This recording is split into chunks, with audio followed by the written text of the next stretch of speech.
the United States held the midterm elections. What is a midterm election? What happens in the United States that a president is elected for 2 years, but members of the House, which is the House of Representatives or Congress, they are elected for 2 years. So every 2 years, the entire House of 435 members has to seek re-election.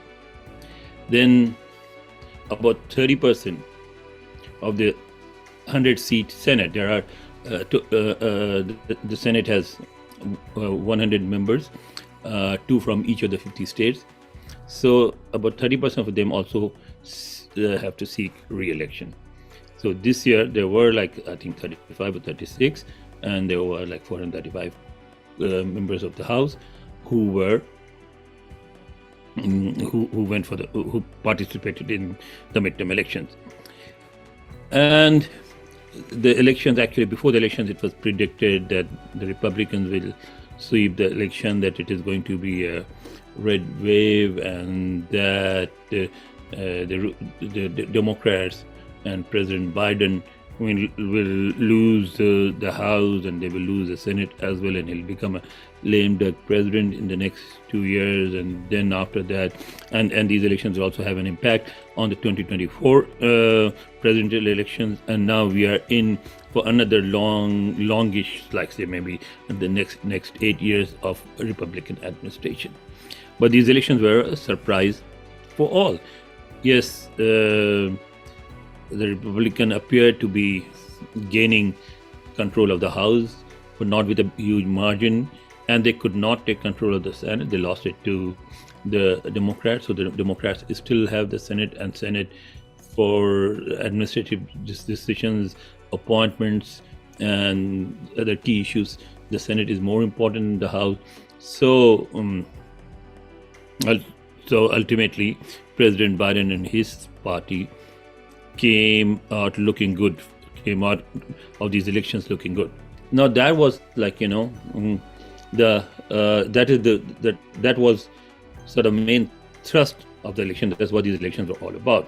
But a lot of things happened, between the main issues, the mainstream, and other issues. One of the issues for those, particularly the Muslims living here, is how the immigrants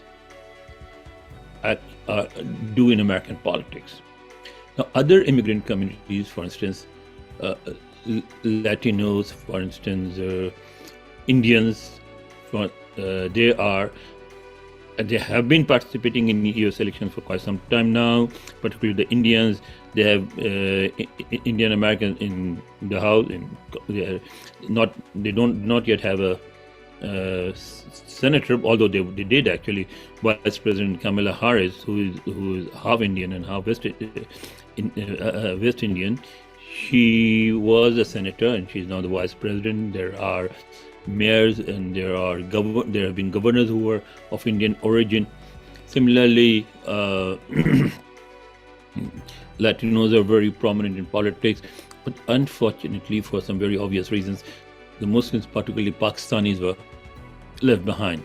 The Muslims, because of 9/11, and they were sort of branded as the villain, and they were pushed aside for quite some time. But now they are coming back, and in these midterm elections, about I think 83 or 84 Muslims have been elected to various seats.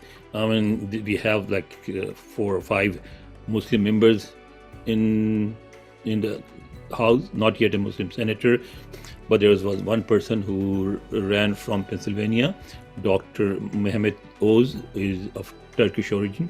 He ran for the Senate and received more than 72,000 votes, but lost.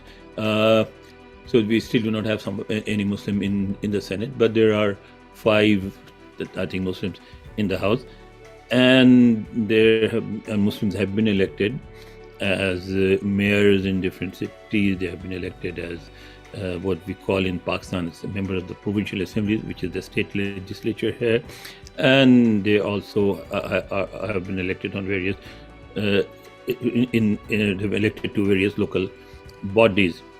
Now, what the Pakistanis did or actually do is, obviously you cannot, you are a tiny minority.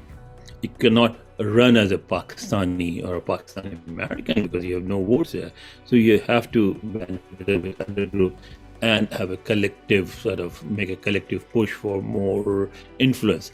And Pakistanis tend to band together with the Muslims, and that way they get more leeway, more support, and they are actually still behind even other Muslim groups in political influence. But in this election, we saw Pakistanis getting elected to the state legislature from Texas. We saw Pakistanis getting elected to various city councils. Some were elected as mayors, and one Pakistani in California ran for the House of Representatives, which is a congressman, and he also received more than 70,000 votes. So he was a close second, and I think he is still Dr. Asif Mahmood. He still has a bright future and can run for the seat again. And I think Pakistanis are or have started coming up, have started registering their presence. It will need more time and more effort to gain more influence. But I would like to underline one thing. One of the main reasons that Pakistanis do not do as well as they can, as well as they should, is that they spend more time on Pakistani politics, on doing Pakistani politics in America. Almost all Pakistanis are either supporters of PTI or PPP or PMLN, and that is because the Pakistani constitution allows them dual citizenship, and they are allowed to participate in Pakistani politics, which may be good for Pakistani politicians because then they are able to have support here, they're able to collect donations here, they're able to use them for lobbying for them within the US administration with US lawmakers, etc. But it is bad for the country in the sense that prevents them. They waste all their energy and resources on Pakistani politics, and therefore they do not focus as much as they should on American politics. So I think this election should serve as a sort of an indication for Pakistanis that yes, there is a place for them in American politics, and that if they want, they can play an effective role. And both mainstream parties, the Republicans and the Democrats, have a space for them. They should join those parties, and they should try to register their presence as an influential political group within the United States. They should not waste so much time on Pakistani politics. They should focus more on American politics.